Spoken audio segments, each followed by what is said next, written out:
I think Trump is seriously scared and threatened by Putin. And Putin is a menacing character. He's a thug. He's a kind of mafia-style boss. Hello and welcome to Frontline for Times Radio with me, Kate Chabot. And this time we are joined by Timothy Ash, Associate Fellow in the Russia-Eurasia programme at the London-based think tank Chatham House. He's also an economist with a key focus on Ukraine, Russia and Turkey, and a senior strategist at RBC Blue Bay Asset Management in London. Good to see you again, Tim. How are you doing? Yeah, good. My pleasure to be here.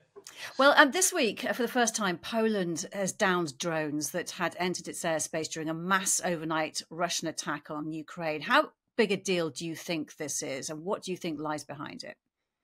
No, it's enormous. I mean, it's, the first, I guess, significant and premeditated Russian, physical attack or they're eager not to say it's an attack, but you think it is, do you? Assault. Look, I mean, I think from the Russian perspective, a number of things are going on here, right? It was definitely premeditated. It's not an accident. I mean, previously a couple of drones have gone into Polish territory. It seemed to be accidental, perhaps knocked out by Ukrainian air defences. I mean, this seemingly was close to a score of various drones. So the Russians clearly meant to do it. What's behind it? Well, look, I think you've got to go over the last few weeks. There's been a concerted kind of change of action by the Russians, a much more aggressive, escalatory against Western interests, right? We've seen attacks in Kiev, very close to the European Union delegation. That's the EU embassy, essentially. Very close to the British Council office in Kiev as well. And previously, the Russians were really careful to avoid any kind of Western assets in Kiev. They didn't really want, a crisis in relations between NATO and Russia. Well, there's plenty of crises, but they didn't want an escalation in the problems there. We also, interestingly, saw an attack on a US electronics company. The Bayraktar, the Baykar drone factory was hit. That's one under construction. That's the Turkish drone company. The drones have been very successful. And we also, slightly differently, we saw an attack on the cabinet of ministers in Kiev, again, a government office. And then obviously we saw this drone attack. I think what the signalling from the Russians, I think, here, a number of things going on. One is this comes as there's this coalition of the willing being put together. UK, France led, but essentially Europeans and Canadians, I think possibly also and Japanese, etc., suggesting they're going to put boots on the ground to police any ceasefire. And I think the Russians are signalling, well, if you do that, your assets are not safe. We are prepared to hit your assets in Ukraine, right? So don't do it. And obviously, the drive by the West to put that coalition of the willing together is to encourage the Ukrainians to make some concessions, particularly about territory, right? So the Russians are basically saying, we don't want a peace. We're going to do everything possible to make it clear that Ukraine's not going to have any kind of security guarantee anyway, and we just want to carry on the war. And then the other angle, I think, in terms of the specific incursion into Poland with these drones, I mean, it's basically to test NATO and undermine unity in NATO. It's basically to send a signal that NATO's weak. Look, this is what we can do. We can send drones into Polish territory. You struggle to knock them down. I mean, interestingly, we learned today that a very expensive F-35 Dutch fighter plane used a $2 to $3 million missile to take down a $100,000 Russian drone. I mean, it just shows the lack of effectiveness of NATO and actually the lack of options, right? I mean, in terms of the response, I mean, Trump's response was very weak.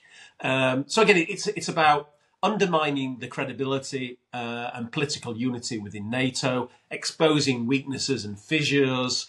And I think we should expect more of the same, frankly. I mean, Russia is going to continue to do this, to expose vulnerabilities and weaknesses. But as I said, I think underlying this is this idea that they want to undermine also this idea of the coalition of the willing and the idea that the West is going to provide some kind of security guarantee to the Ukrainians as part of any ceasefire or peace deal. And do you think it's also for the home audience as well? Well, no, not really. I mean, Putin, it doesn't really matter, right? He controls the narrative. If the Russian population don't like it, they'll get sent to jail. We've seen some demonstrations. Again, everyone gets arrested. I don't think, that's not really that important for Putin, frankly. But you could argue, you could argue if he's trying to undermine the coalition willingly, it's actually having the opposite effect, because the response from Poland and from NATO is actually quite forthright, isn't it? Well, I'm not too sure. Frankly, the US response, Trump's response, was pretty weak, right? You look at his tweets, it's kind of watch this space. It was. I don't think it was particularly reassuring message from the Americans. Having said that, though, that Article 4, they are considering how to bolster security, how to go forward from this. So in a way, it has focused minds, and you could argue that this would actually mean that there could be a decision by NATO that any drones that now fly over NATO skies will be shot down. Well, they should be. Why aren't they? Article 4 is, we'll all get together and have a chat about it, essentially. Article 5 is we have a chat about it and we think about what action we're going to take, right? So, I think the reality is it's just exposed our weaknesses and vulnerabilities. 3.5 years into this war, NATO doesn't have the capability to take these kind of drones out of the sky with relatively low-cost options. It has to scramble F-35 jets, the most sophisticated jet we have, to take down relatively low sophisticated drones. The Ukrainians are much more effective, right? They almost every day now they face a barrage of hundreds of drones, ballistic missiles, and they're relatively successful. NATO hasn't been, and it's been exposed in this particular drone foray from the Russians. So yes, sure. Look, it's exposed weaknesses. It's a wake-up call. We need to get serious about our defence in NATO. What are European air defences, right? UK. We have almost no air defence in the UK. It's extraordinary, actually. And that reflects years of underspending. And, we spent the peace dividend. We didn't take the threat from Russia seriously. Well, Russia is a serious threat, right? That should be crystal clear to everyone now because of this incursion and 3.5 years of Russian aggression in Ukraine and, changing borders and invading other places like Romania and Moldova, actually. Georgia and Moldova, I should say. And you write in your Substack that there are very clear signs from both Moscow and Washington of their intentions on the war in Ukraine. What do you think they are, and what do you think we've learned from these recent events that you've talked about? Well, look, the disappointing thing is, my view is that, and we've spoken about it previously in these sessions, whoever won the US election, I think both Ukrainians and Russians were willing to talk. The US had leverage, could have increased sanctions, increased arms supplies to Ukraine. It had lots of things to negotiate with Russians about: NATO membership, security guarantees, arming the Ukrainians, and territory. Trump came in and essentially gave Putin everything he wanted and more, and made Putin think that actually a long war, he could get even more, right? So I think Putin suddenly decided, actually, I may as well just carry on. And Trump and the West is so weak that actually there's no downside for me, particularly from carrying on. So that's his assumption. Trump, I think, I don't know, just thought that this was an easy war. He spoke about ending the war in 24 hours, then 100 days. It wasn't very serious, his peace efforts, right? He hired Steve Witkoff, who seemed to know nothing about Russia or Ukraine, as his chief negotiator. He's made some calamitous kind of interventions in this particular war. And, I think Trump basically messed his lines up, right? There was a peace to be done. And he failed, and he made sure that the Russians actually want to continue the war, frankly. And the Ukrainians, there was that dreadful Oval Office meeting. The peace being offered to the Ukrainians was disastrous, right? They lose everything they have. They have to concede more territory, seemingly, if Steve Witkoff is to be believed. They get no NATO, no particular security guarantees. There was nothing in it for the Ukrainians either. So the Ukrainians, who I think were willing to negotiate, also thought, well, we may as well carry on. Maybe something will change ultimately. Maybe Putin will face some domestic political pressures, and that will change his thinking, perhaps. And let's just buy time. We can, and they were obviously nervous about continued support from the Americans, from Trump in particular, but they thought, let's say nice things to Trump and get as much weapons out of the Americans as possible to buy us time until we can build our own weapens. And actually, that's what they've been doing. That's happening, yeah. They now produce about 60% of their own military capability. Unfortunately, not a lot of the high-tech missile defence stuff. What about sanctions? Ursula von der Leyen, President of the European Commission, has called for tough sanctions, and the US has signalled, though, it won't budge until Europe stops buying Russian energy.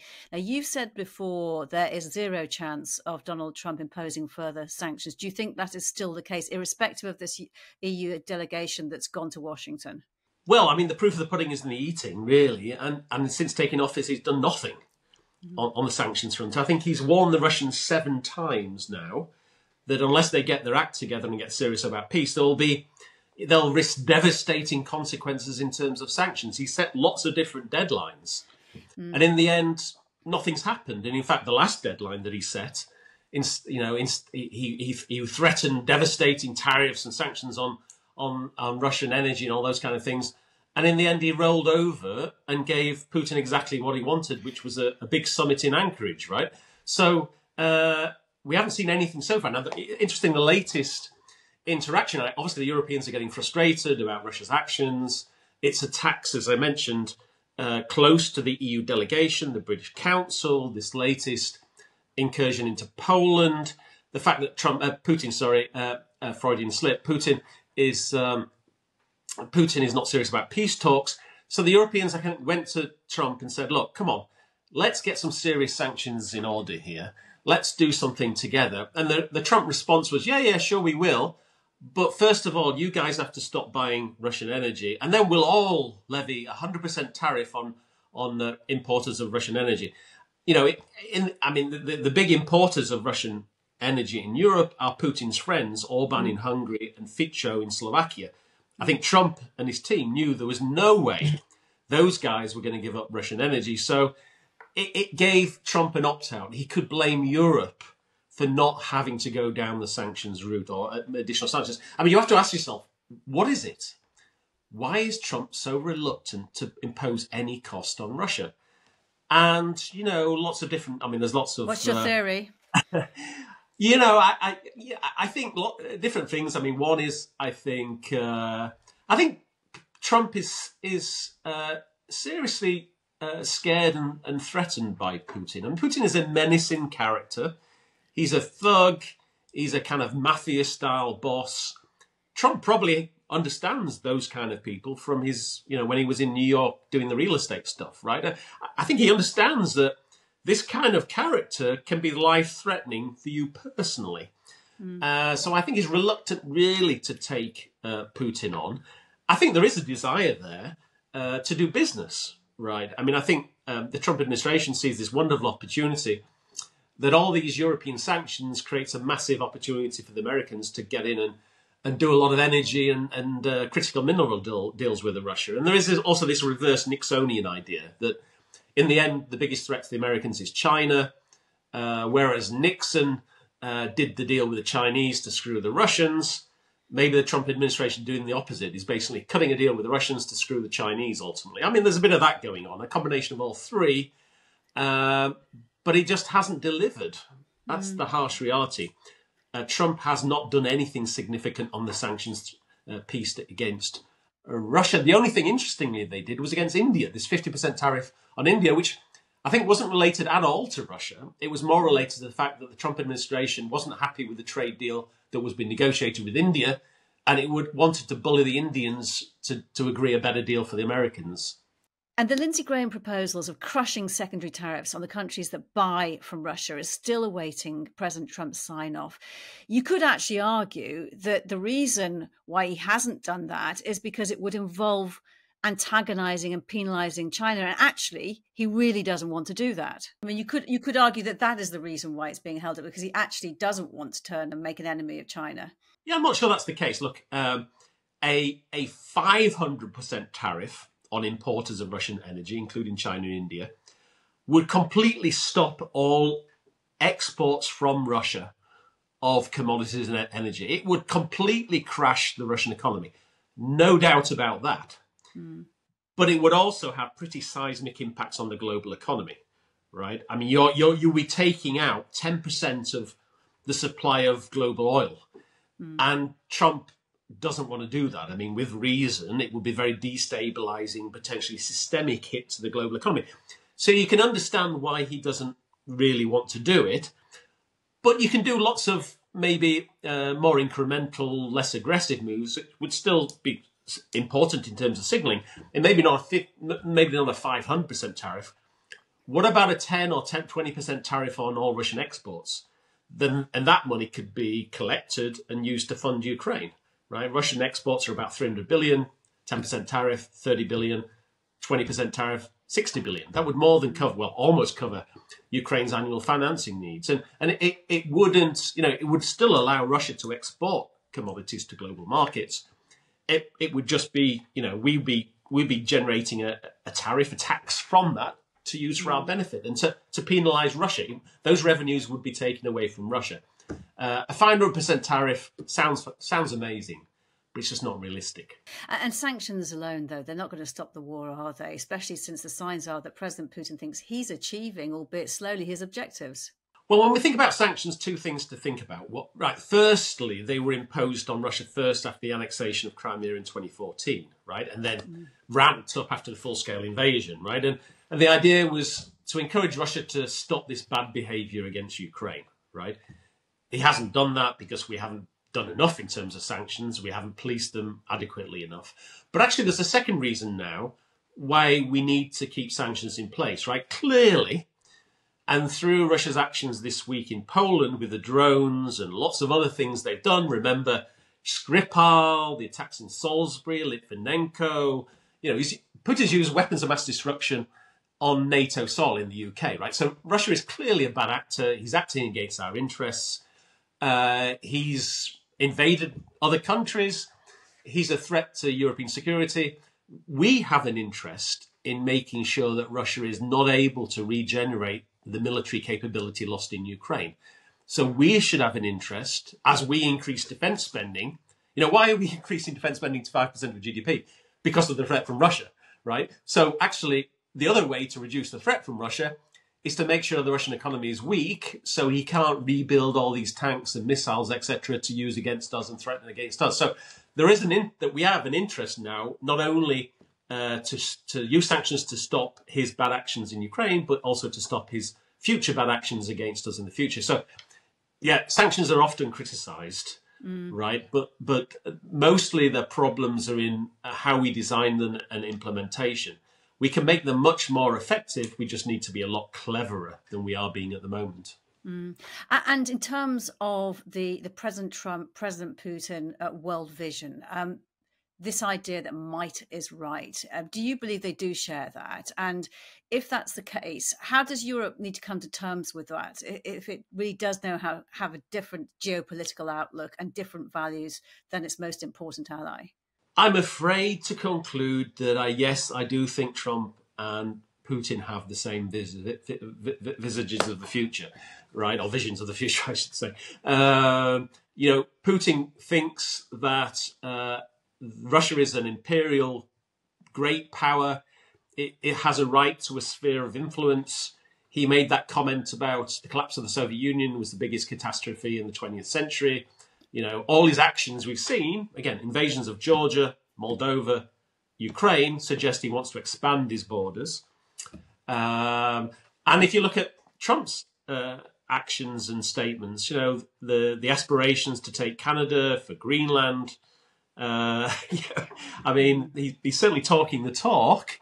And I think, Trump, he seems to appreciate strong leaders, strong dictators, whether it's Kim or Putin or Xi, he just likes mixing with those kind of characters and cutting deals with those people. Interestingly, what we've seen in terms of, the effort to ram this bad minerals deal down Ukraine's throats and the way he's dealt with Europe on tariffs, Trump seems to, look for weakness and weaker countries and powers and tries to exploit that weakness. They look for easy wins, right, and vulnerabilities. And I think he saw that with Europe. He saw Europe that was totally dependent on on the US for the NATO backstop for its defence.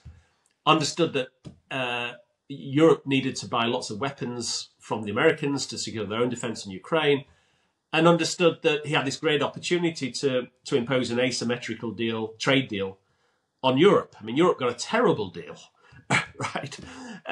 Because they had no negotiating options, right? So Europe just needs to get cleverer, right? We need to understand we're in this transactional relationship now with the Americans. This idea of values and interests, I don't think we share very much anymore, right? US interests, the biggest existential threat to the Americans is China.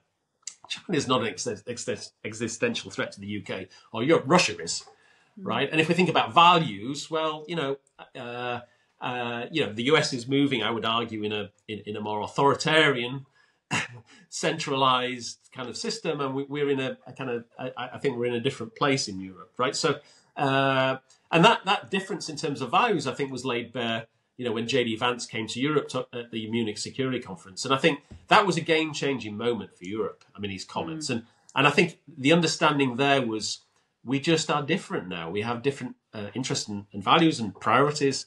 And Europe has thought we could rely on the Americans for our defence. That's no longer the case. We have to build our own defence. And in terms of our relationships with the Americans, with China and Russia, we need to be clever. We need to build leverage. And what leverage does Europe have? I would argue that, we are still, we're a big market for US defence and weapons, right? We're going to increase defence spending. We should show the Americans that perhaps we can look elsewhere. We have other options, right? And we should. I mean, if the US sees that China is its existential threat, we should just impress on the Americans that, look, we're a $27 trillion economy. We're equal in scale, more or less, to the Americans.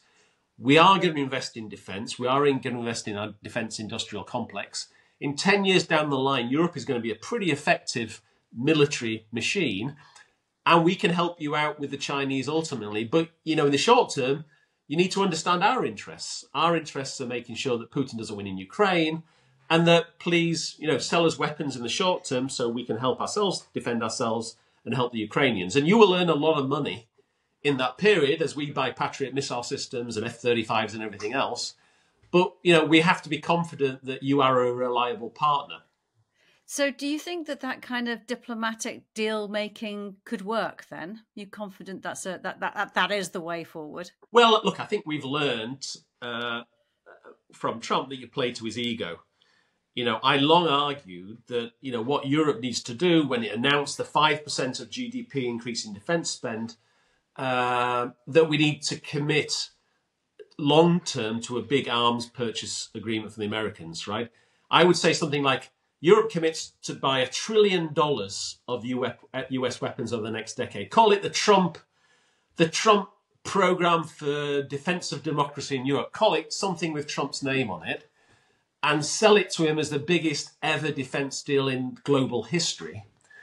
And I think he would buy that and would love it, right? I mean, there's been a lot of focus on immobilized Russian assets, the 330 billion of Central Bank of Russia assets immobilized in Western jurisdictions. I, like many other people, have argued we should seize it, give it to the Ukrainians to help the defense. I argued that as part of that program, some of the 330 should be carved out for a US arms purchase program, right? Okay, we're taking the assets from the Russians, 330.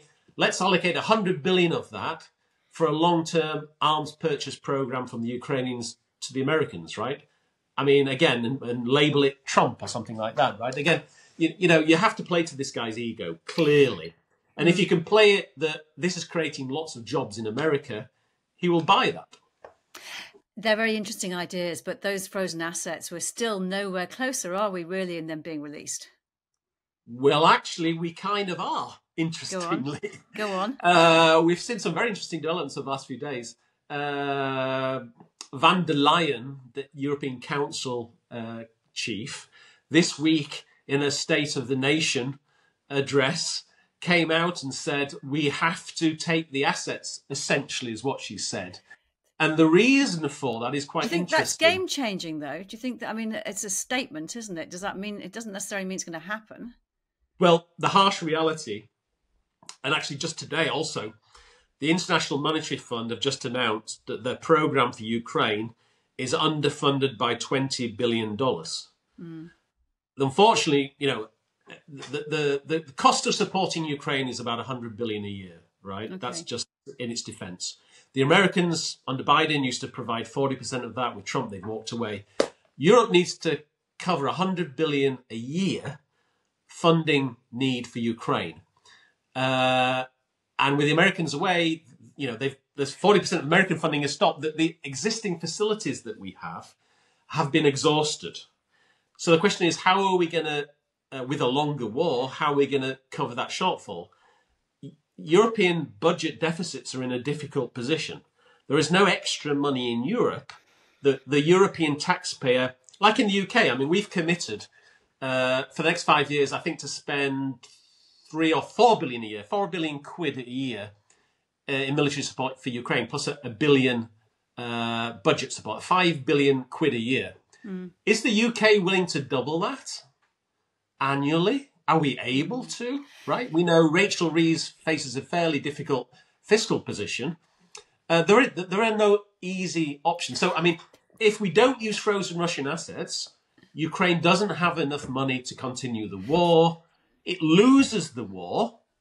What does that mean? What does a Russian victory in Ukraine mean? It means we face this massive threat from the Russians. We have to increase our defense spending immediately to 5% of GDP.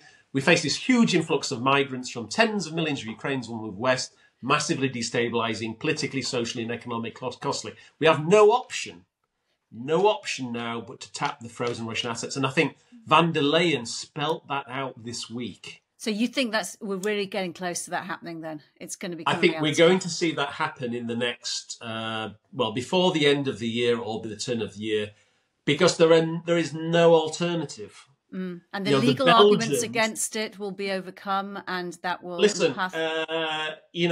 Europe it's amazing. Europe, when it needs to do things, does it, right? If you think of the sovereign debt crisis, you think of COVID, when Europe faces this existential threat, laws can be changed, right? And actually, there is a legal basis for this. We've had 3.5 years to think about it. I've been part of a working group working on that. The biggest argument against is sovereign immunity, that states have sovereign immunity. It turns out they only have sovereign immunity when they are complying with international law. Russia is clearly not. So it creates a window. You can use counterventures, sanctions. You can take the assets to fund Ukraine. And interestingly, I mean, if you think of the UK specifically, we've got about 25 billion quid in British bank accounts of the Russian taxpayer, the Central Bank of Russia. The last year, we cut the international development budget to fund that 0.3% of GDP increase in our defence spending. We didn't have to do that if we'd have seized those Central Bank of Russian assets and used it to moonshot our own defence spending. We could have increased our own defence spending by £25 billion without hitting our international development budget if we'd have had some balls to basically go and seize the immobilised Russian assets, right? We should have had leadership. Notable, Rishi Sunak, Prime Minister, when he was in office, didn't do very much about this issue. When he left office, he wrote an opinion piece in The Economist saying, yes, we should do it. Boris Johnson has supported it. Yeah. We just need to get it done, right? If we think the threat from Russia is an existential threat, we have to do something about it, right? So you're obviously part of the people thinking about this and talking about this and coming up with these ideas. Do you sense that the pushback is getting weaker? Well, it's simply, the guys opposing it are Belgium, essentially. Belgium has this depository of financial assets called Euroclear. The Belgians have about 190 billion euros of these assets, and they like the business, basically, right? Now, let's get about this. Now, Belgium basically is vetoing this. Now, Belgium is one of the delinquents in terms of European defence spending, right? For years, it wasn't meeting the 2% of GDP NATO defence target, right? It's not a mainstay of European defence. And yet the Belgians are saying, no, we can't do this. They're not getting able to. Okay, if we don't do this, how do we fund Ukraine? How do we meet that $100 billion annual number that we need to meet? Are the Belgians going to increase taxes to pay for it? I don't think so. Are the Brits? Don't think so. French? No one's going to do that. So how is Ukraine going to survive? What are are the Belgians giving us an alternative? They're not. They're free. Belgium is a free rider on European defence. That's the reality. And now I would say Belgium, its approach is an existential threat to our security because they're sitting on these assets. The decision should be taken away from Belgium. They should be told, fine, it just needs to be done.